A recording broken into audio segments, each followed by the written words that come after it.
What's up, everybody?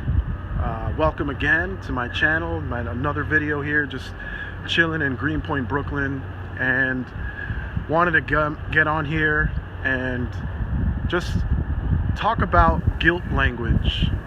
Talk about language, talk about words, choices of words that we use in our day-to-day lives to bring us into a manifestation of whatever it is that we are calling in. And in this video, guilt language, I want to bring up a few words that we use every single day, and we don't realize that this is what is keeping us in a state of mediocrity, keeping us in a state of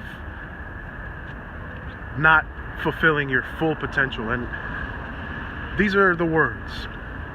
It is shouldn't, should, could, would, can't, should. Oh, I should do that. Should you? Should you do it? Then why don't you just do it? Oh, I could do that. I could do that. I could do that. It is implying that you have the potential to do it, yet it isn't being done in the present moment. You're just talking about doing something. I would do that. I would implies that you're wishing for something to happen that isn't in the present moment. You're not really listening or really engaged with the present moment. You're just wishing. I could, I would.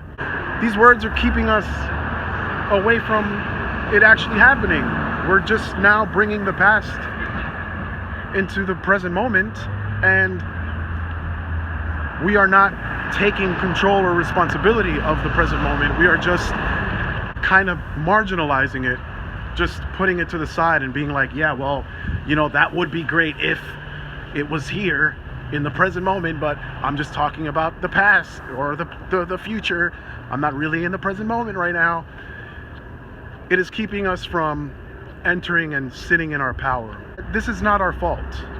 Guilt language, these words that are meant to kind of hamper down or dilute our power, it's not our fault, because this is taught to us in school. This is taught to us in society, in the matrix, that we should conform and we should sound smart the bigger and better words that we use. And although this is true, you know, like, big words do make you smarter.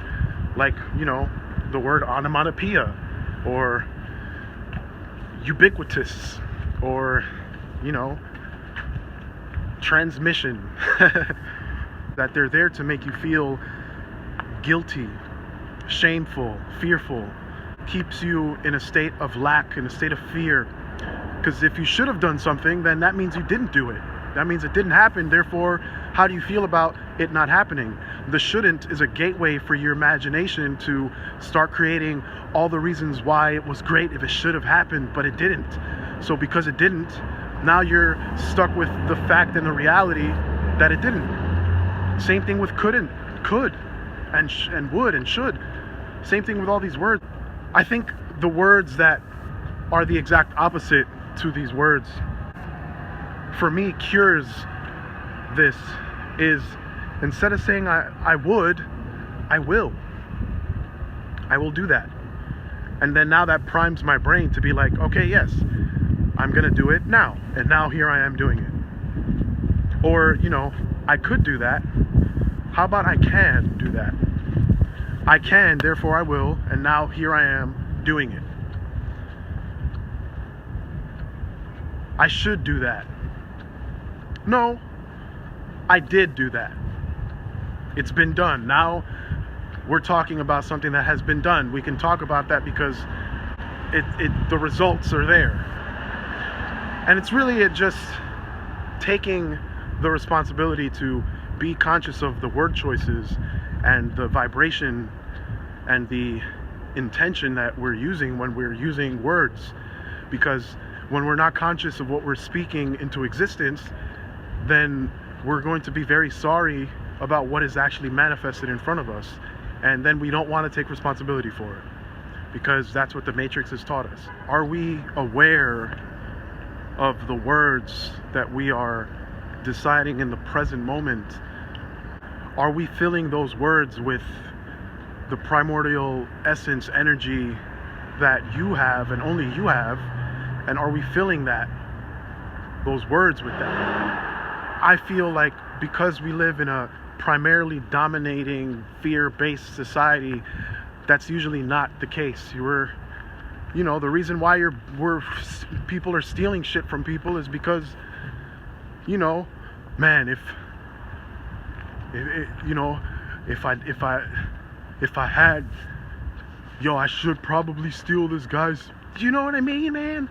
I should probably steal this guy's watch because it's gonna help me out.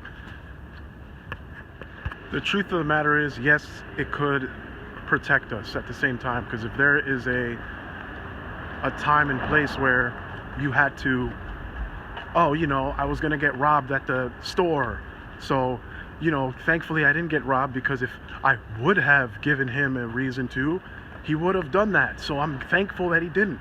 So yes, it's in the perspective. It's just that I'm priming myself to only use these words when things like that happen, or situations similar to that vibration. But it's definitely time for us as a society to start taking responsibility over the word choices that we use, and tackling guilt, tackling shame, tackling these feelings head on. It's in the language that we're using, it's in the things that we're doing, it's in the things that we're not questioning. If only we question these things, can an answer even be presented to us? Maybe it is no answer. So I'm gonna leave that with that. Guilt language. Let's be conscious of our word choices, and let's use words that help us bring us back into the present moment, so that we aren't creating a projection of what the past or future is, because in reality, the past and the future really don't exist, and the only truth and the only thing that truly does exist is the present moment. So I'll leave you guys with that. Love you guys very much. Definitely click on the subscribe button if you vibe with this. There'll be more videos coming out in the future. I love you guys very much. Have a good day. Be blessed. Peace.